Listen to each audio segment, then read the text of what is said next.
Alright guys, Mike here, and I'm gonna record myself going to one of my little spots. This is, if you watch some of the other videos, where the Greens muscadine spot is. This is going maybe halfway to there. So it's about 10-15 minutes away from my house walk. Well, probably like 5 minutes really, till the end of this walk. So what we're going to be looking for back here today is going to be honeysuckles, and this isn't I guess a profitable pick or whatever. This isn't something that I'm gonna bottle up and make money on, or it's not nothing for the business to make profit. It is, however, I guess for fun, for health and all, of course for health, but it's a little hobby. It's just something I wanted to do. I woke up and I just really wanted to come out and do this. Didn't want to pick anything else. Didn't want to woodwork. I didn't want to cook no food. Well, excuse me, I did cook some food. I have some hamburger meat thawing out right now. But to get them honeysuckles is really what my daily pursuit is going to be. It's because mainly the smell of them. They have a great aroma to them, real sweet.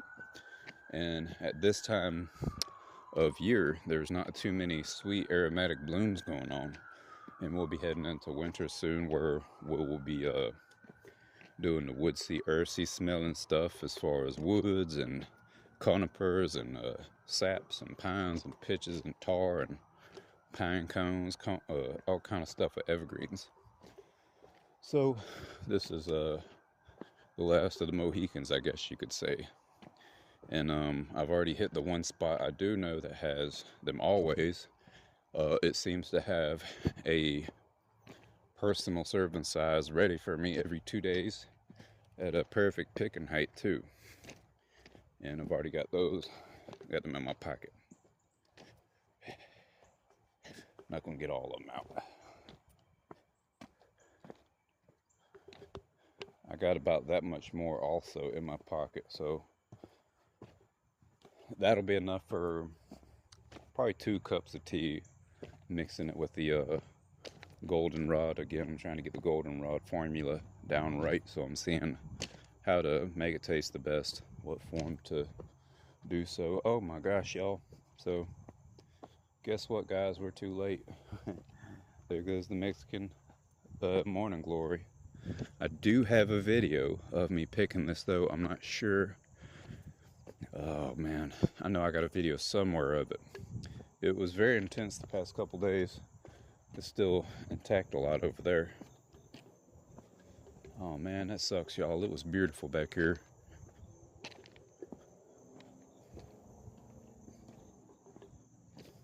Look at all this stuff. Oh man. So I know they close up at the end of the day too. I should have realized that. That's the crazy thing about plants. There's 10 billion things you didn't know that could go wrong.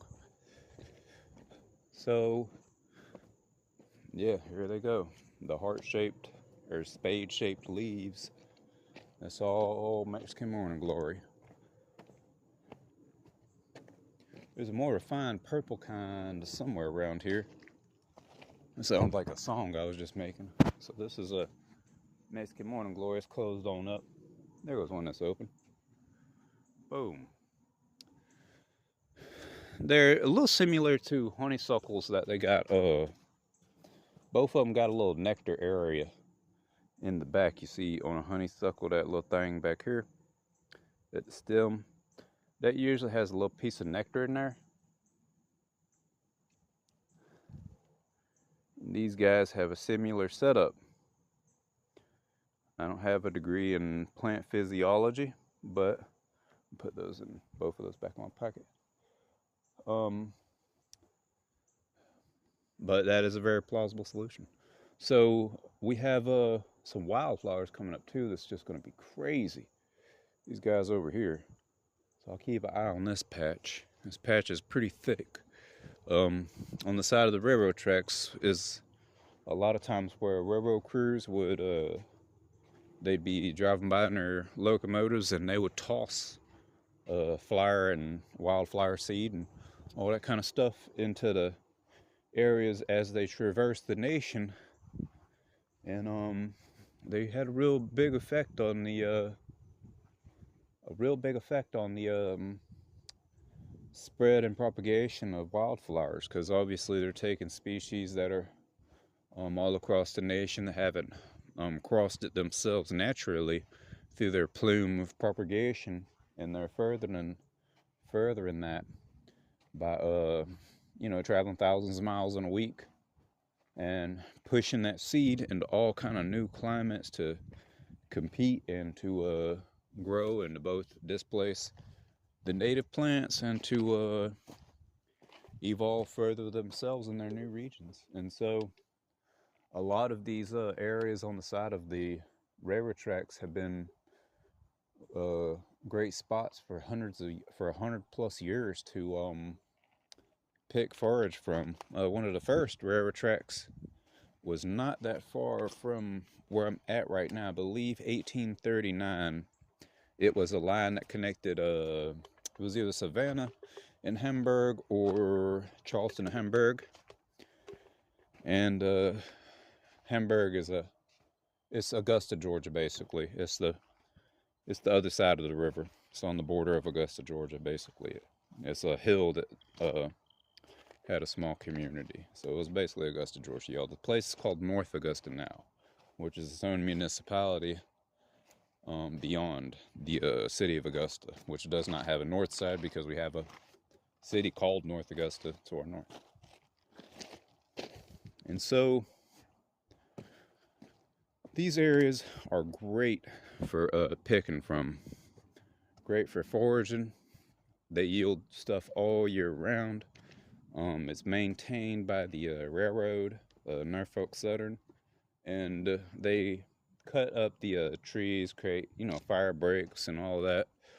There's berms that's been driven by property owners and farmers and all, making a division of line.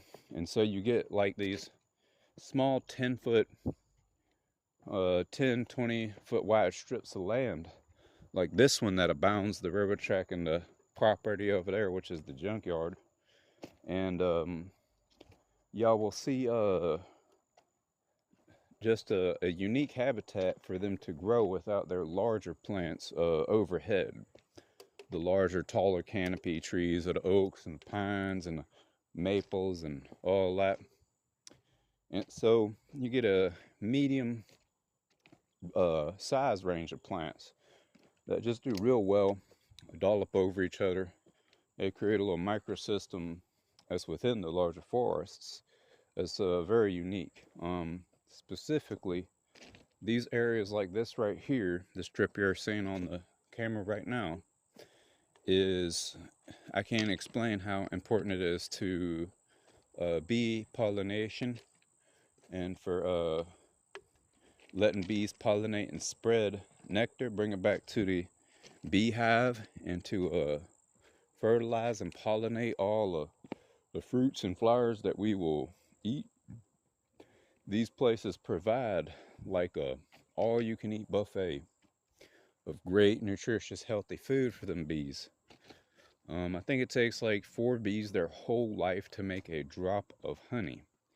And so you can imagine when they see a land like this, which right now it's not as bloomed out, but earlier in the year, specifically late summer, these areas are just doing really well. There goes some morning glory. I'm gonna go ahead and harvest that on up.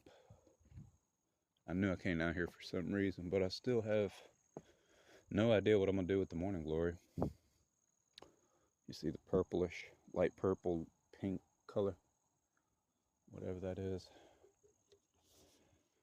And so places like this are gonna be some of your most prosperous, some of most of your hard-hitting and best. On this side, on the left side over here, is more of a meadow, more of a flat field. There's some great, there's the greens muscadine patches over there. There's a large sunflower spot over in that direction. There is honeysuckles over there, which I'm gonna go check on those. I'm glad I thought about that. And that's next to the Greens Muscadine patch. There's a ton of pokeberry, which of course I don't care about. It's poisonous. It's disgusting. I don't know why people even think of eating it or making pies with it or whatever. Tons of better antioxidants, and that tastes better and more available, less toxic, all that. So that's pretty much that. Which I think the arthritis is what people are mostly looking for relief from that plant, and to really get rid of arthritis, to me, what I've seen work is turmeric and large amounts of omega-3 and vitamin D. So like salmon, it's a really good food to knock it down. Turmeric can really help to lower the inflammation in areas. And I don't have too much more experience beyond those, but I know that those are extremely powerful. I don't take anything specifically for inflammation, but there are tons of options that's better than the pokeberry. And you'll usually, I don't want to say they'll be as more common. The pokeberry is extremely common, but they'll be maybe just as common as the pokeberry. The pokeberry is omnipresent. It's like the Lord Jesus Christ. It's all around you. So, yeah, guys, it's just like that. The Mexican morning glory is gone. I really wanted to show y'all because all this was painted red. And this patch over here is really unique too. So, again, while they're building these railroads, they got oh, here goes one that's still got sun on it. Awesome. So when they're building the railroads, maintaining them, all this and that, sometimes they will take lunch and they'll park the railroad locomotive on the track, and they'll get out in a place like this and have lunch. So these areas, of course, they brought their lunch. Sometimes they would plant, like I said, patches of fruit, patches of trees, little orchards. Most time it would be something like an apple tree, a pear tree, something that's easy, a fruit that has a skin on it, that's hardy for the area, which again, something like apple, peaches, of course, do extremely well here in Georgia. And what did I come down here for? Well, I'm gonna check the honeysuckles, but first I'll show y'all this, and then I can get off the camera for a second to go and check on them honeysuckles real quickly. And what I was saying earlier, so to the right over here is like meadowland. This over here is it's actually wildlife management area, which is WMA, which is the state of Georgia, and it's like a hunting land pretty much. I don't hunt. I'd like to, but I just don't really have too much of a passion for it. Every time I've been hunting, I enjoyed just walking in the woods more than actually hunting, and it's kind of an inconvenience to try to be all quiet, and you gotta mask your scent and do a lot more work, and that's when I walk in the woods. Of course, with the price of meat and the need to get some good clean food, that is of course driving me to hunt, and I will be hunting this year, but it's just not something I absolutely love to do. It's purely utility. And so the hunters are all over there. It's a great land for due to how they clear the land. It's like once every 5 years they pluck, and then once every 15 years they do a large pluck where they pull trees up and all and thin out the herd and all that, basically. And so what that does, it creates a nice, even, clean, organized pine tree forest, pretty much. And this is great for hunting, but it's also great for harvesting pine material. Pine sap, I think, is going to be one of the larger products that I'm going to make during this winter.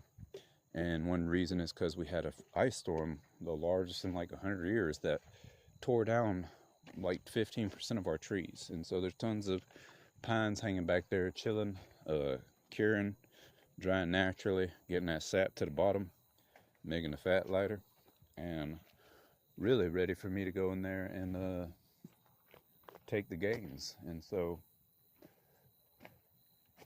that's that kind of area, and you'll start to just learn these places naturally. You can almost just look at the land cover and figure where you're at. Over here, of course, you're more under pine straw needles all day. You're walking under, pine trees that are like 30, 40 feet tall, oaks on the rims of the forest, because on the interior of the forest it gets thinned pretty good, especially for non-pine species, because they want that land as much as possible to grow pine. They don't want to grow oak. They don't want to grow nothing else on this land because it takes way too long to do so. Where we have varieties of southern yellow pine that can grow 5-10 times as quick and give very straight wood. I was very surprised by a lumber mill I had visited on seeing what was important, and those southern yellow pines, they're good because they grow fast, but the better part is that they grow straight, so you can get very long members out of there. And so that's two kinds of forest we got here. You see eastern red cedars, you'll see tons of white pine, southern yellow pines, you'll see all kind of stuff. And let's go over here and look at this before I end off. So this is like a little patch. They throw the used lumber from the yard, from the railroad tracks when they redo them and all that. These are loaded with chemicals, guys. Don't touch them, don't play with them, don't take them home, don't make tables out of this wood. It's really stupid. Like I'd say probably out of some of the dumbest things I've seen customers and homeowners do, that has to be it. Or, dumb tradesmen too. So, the customers don't have a monopoly on being an idiot.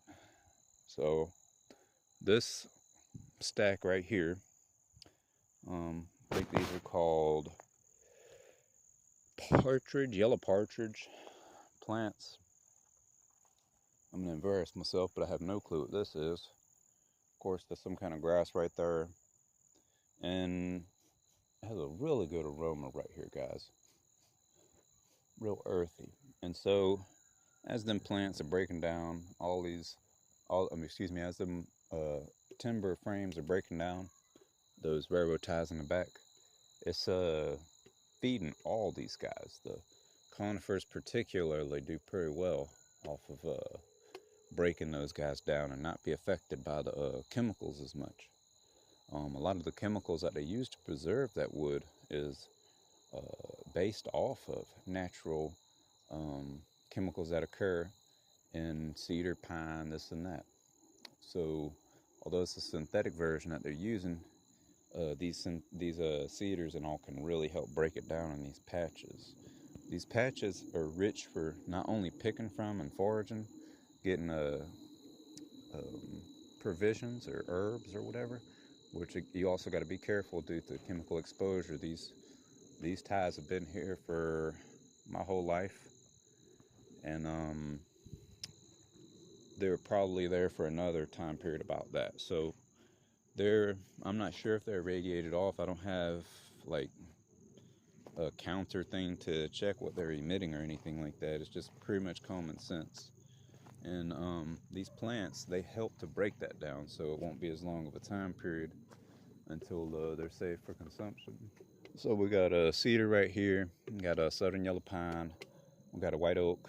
We got goldenrod. We got a citronella. Got mugwort out here. We got everything, a lot of stuff.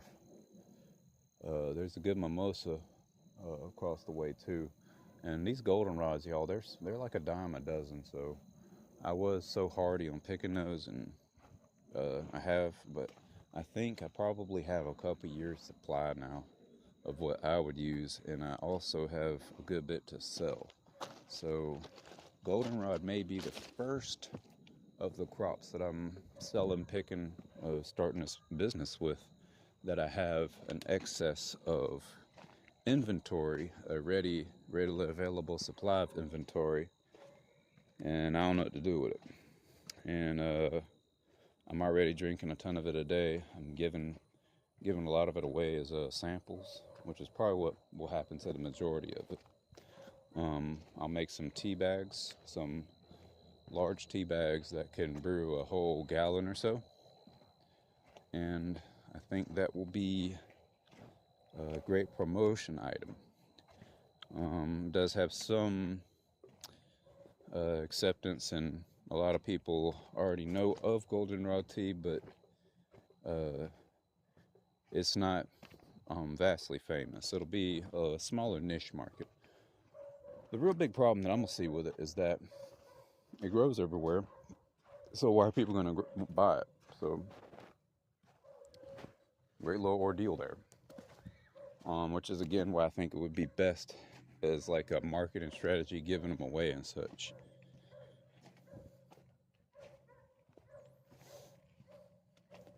They called it before it was, I don't know if it's always been called goldenrod, but one popular name for it from the colonial times actually is Liberty tea.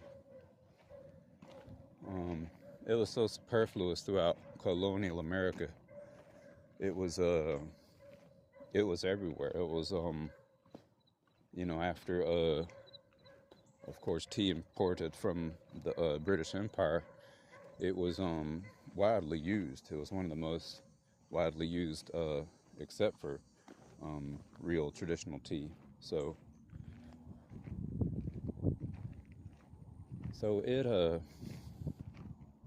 it's a little unique. It's hard to make money on it due to its superfluidity, how it's everywhere.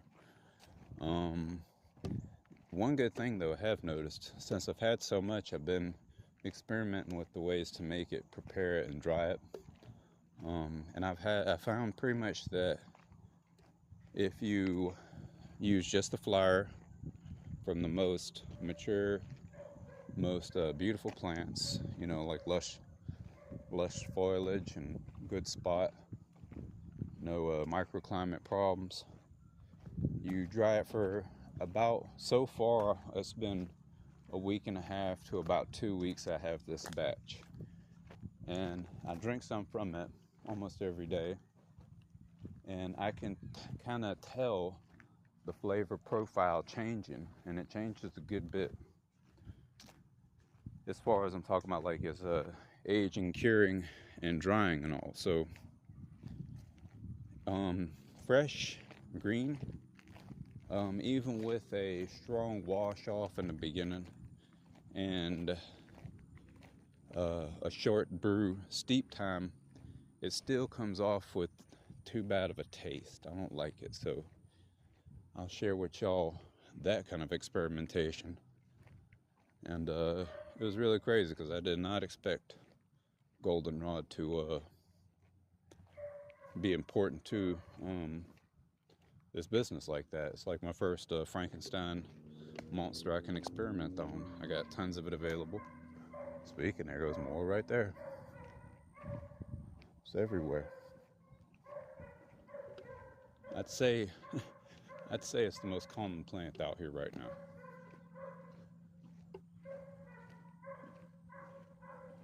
Some beautiful grasses. I'd like to cut some of those and make some artwork with those.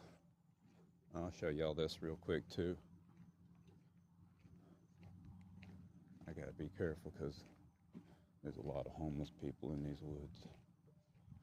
They don't like cameras at all. So y'all see a wall of muscadines over there. I have some beans growing.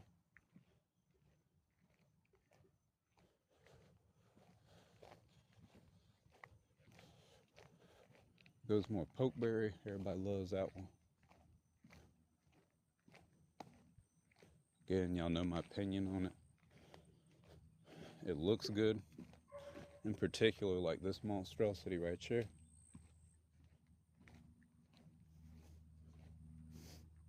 There goes some goldens in the back. friggin' monsters. So these are real close to the muscadine spot, and I believe that these were all of this land was at one point somebody's yard, and so I believe those goldenrods are old patches because it all runs in parallel with the other flower beds that go back into the woods. All right, this is about time I usually end some of my videos. There's an old church, Adams Grove.